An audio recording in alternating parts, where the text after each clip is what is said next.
Meron tayo rito. Ito yung kingfish na in-stock natin o nilagay natin sa freezer. Ngayon, hihiwa-hiwain na natin. At gagawin natin tong kinamatisan. Prito muna natin. So, itong kingfish na to ay nasa 4 months na ba? O 4 months or 3 months. Not sure. Pero, kailangan na nating iluto. Tanggalin muna natin yung mga sobra o yung dulo. Ano, para malinis. Fresh na fresh pa yan. Kasi pagkahuli nito, dinerecho na natin sa freezer. Saka na natin ngayon lilinisan. Yan o. Yan ang mga tatanggalin natin. Trim. Titrim muna natin.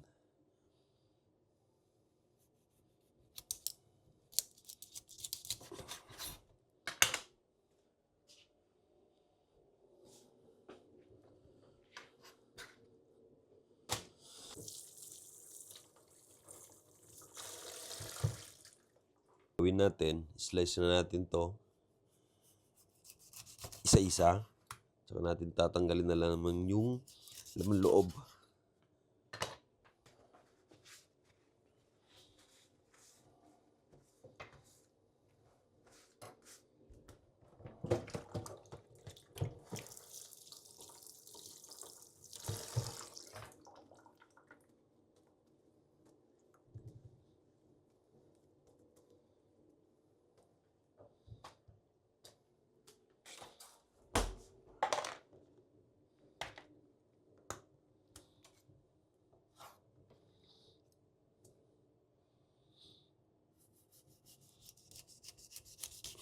Mas madali kasing tanggalin na lang yung laman loob.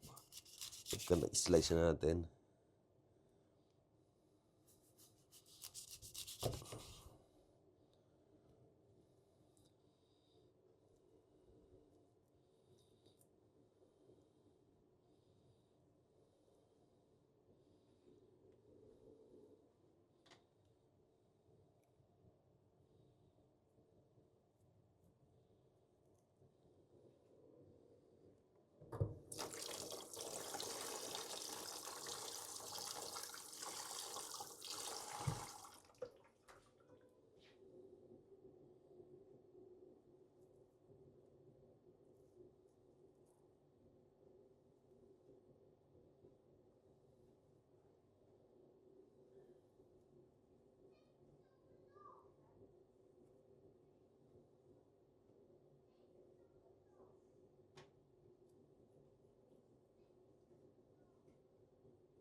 So, ayan. Na-prito na natin. At ito naman yung kamatis na may okra na lalagay natin dun sa ating piniritong kingfish.